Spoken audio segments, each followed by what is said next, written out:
Hello friends, welcome back to my YouTube channel study and achieve. मैंने आपसे जैसा वादा किया था कि मैं आपके लिए पर्सनालिटी नेक्स्ट कॉन्सेप्ट क्लास लेकर आऊँगी, तो आज मैं आपके लिए पर्सनालिटी की ही नेक्स्ट कॉन्सेप्ट क्लास लेकर आई हूँ। तो हम लोग स्टार्ट कर रहे हैं बिना देरी किए हुए, क्योंकि हम लोग के पास समय बिल्कुल भी नहीं है। तो चलिए, व्यक्तित्व से तात्पर्य लगभग स्थिर आंतरिक कारकों से होता है जो व्यक्ति के व्यवहार को एक परिस्थिति से दूसरे परिस्थिति में संगत रखता है तथा अन्य तुल्य परिस्थितियों में उस व्यक्ति के व्यवहार को अन्य व्यक्तियों से भिन्न भी करता है। मतलब व्यक्तित्व का क्या मतलब है कि एक परिस्थिति से दूसरे परिस्थिति, मतलब आप जिस परिस्थिति में रहेंगे कोई ज़रूरी नहीं है कि आपसे का रिलेटिव भी उसी परिस्थिति में वही व्यवहार करे। आप लोगों में व्यवहारों में अंतर होता है, सभी व्यक्ति में एक दूसरे का व्यवहार अंतर होता है। देखिए, आलपोर्ट इसमें बहुत इम्पोर्टेंट रोल निभाया है।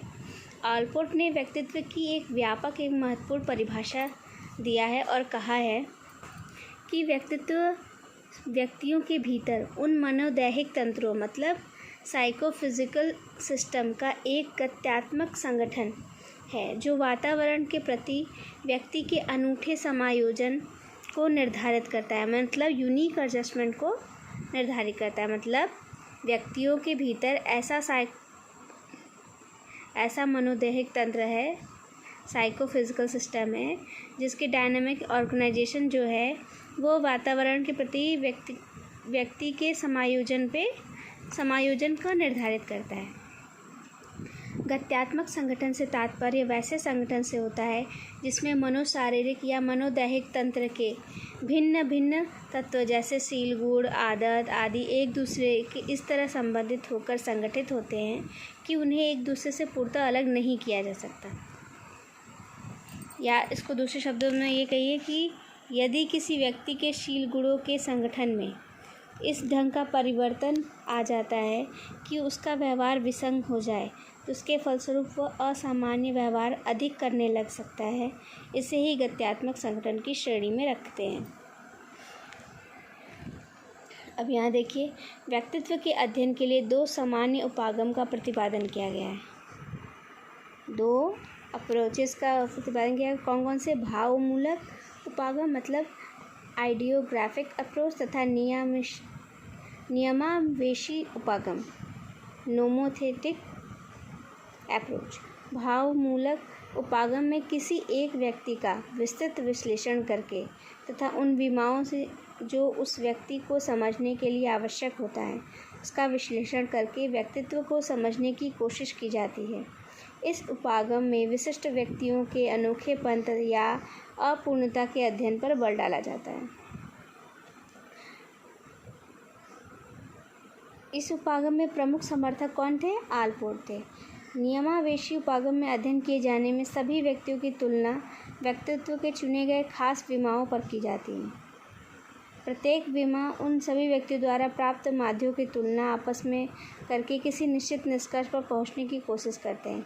आइजेंक, मैकफ्रे तथा कोस्टाई तथा कैटल के दृष्टिकोणों को नियमावेशी उपागम का उदाहरण माना गया है।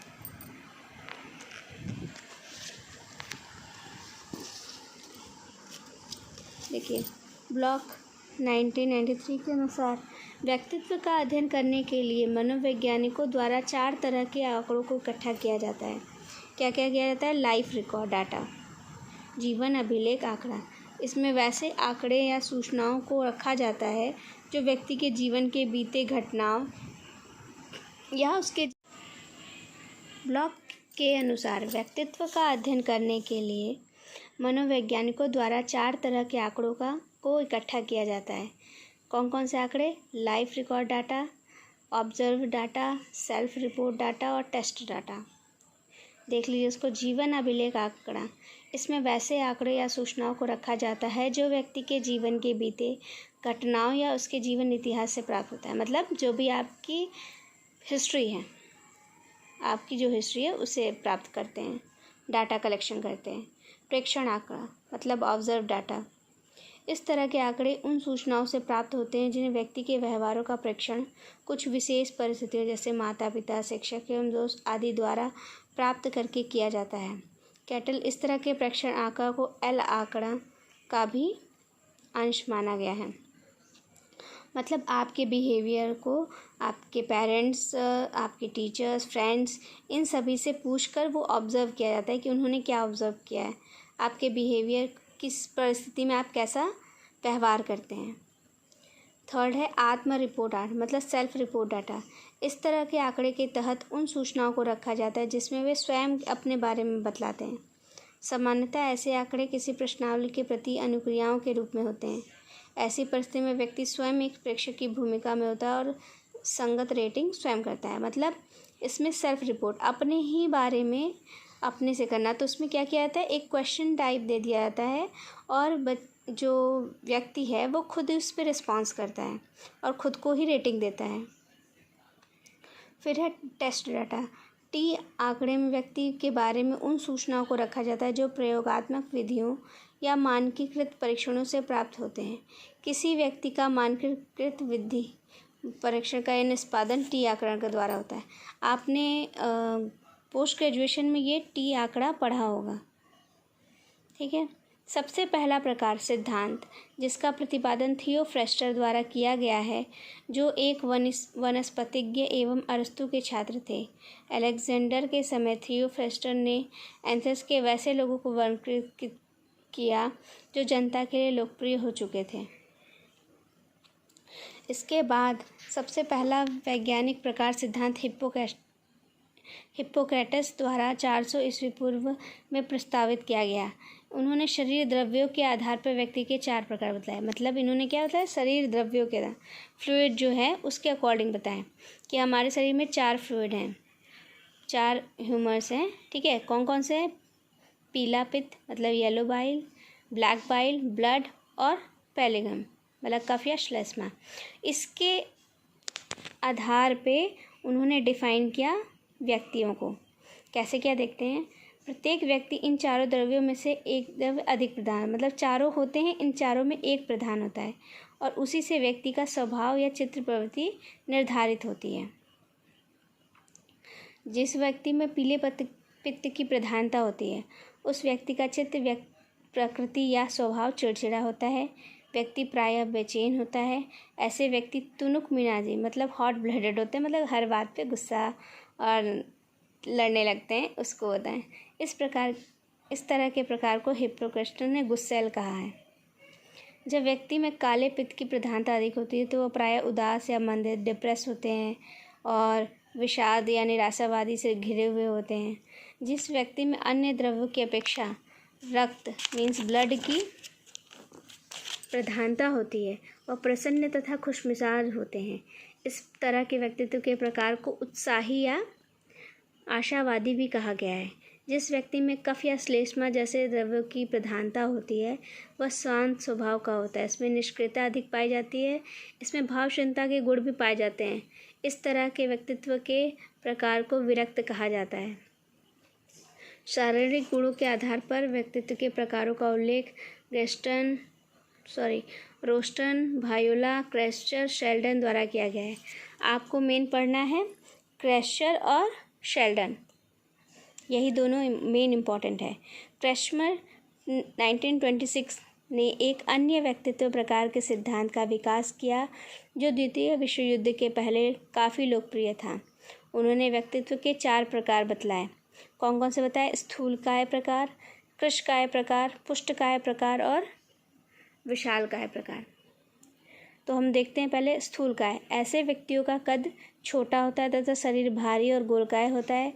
ऐसे व्यक्ति स्वभाव से खुशमिजाज एवं स्वाभाविक सामाजिक होते हैं।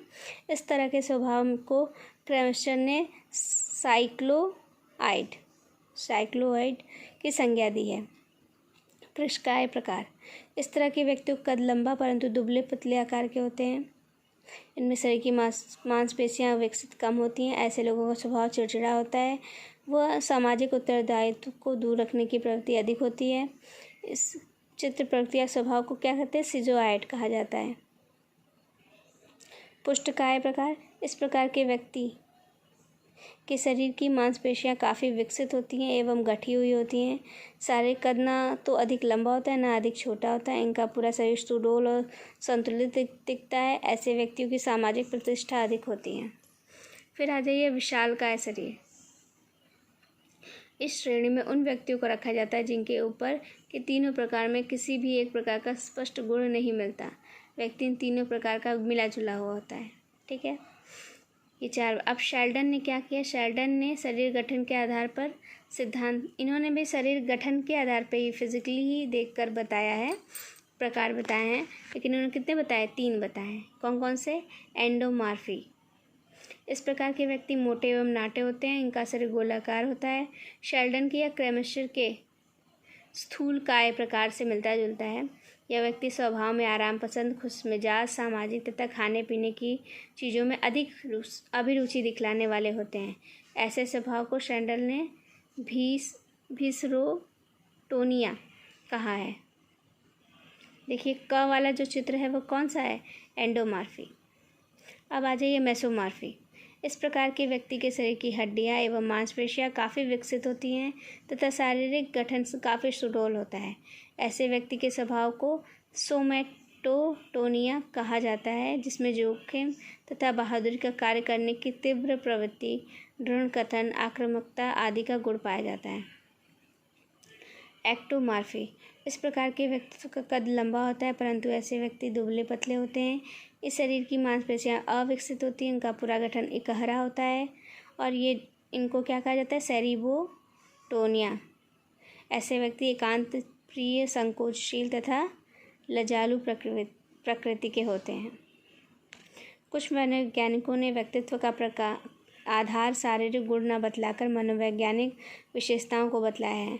मनोवैज्ञानिक विशेषताओं के आधार पर यूंग, स्प्रेंगर, आइजैक, हॉलैंड के नाम अधिक मशहूर हैं। इसमें देखिए यूंग ने मनोवैज्ञानिक गुणों या विशेषताओं के आधार पर व्यक्तित्व को 2 प्रकार बताया है, एक बहिर्मुखी तथा एक अंतर्मुखी। बहिर्मुखी से ऐसे ही समझ लिए जो व्यक्ति हमेशा जो है खुशमिजाज रहता है, सामाजिक कार्यों में उसका बहुत मन लगता है और जो है समाज के कार्यों की ओर रहता है, मिलना जुलना पसंद करता है, बहुत दोस्त बनाता है, खुशमिजाज रहता है, आशावादी रहता है, तो वो सब क्या हो जाएगा? आपका बहिर्मुखी। और बहिर्मुखी अंतर्मुखी का वही अपोजिट है कि अंतर्मुखी जो होते हैं वो ज़्यादा किसी से मिलना जुलना नहीं पसंद करते, बहुत लिमिटेड फ्रेंड होते हैं, आत्म केंद्रित होते हैं।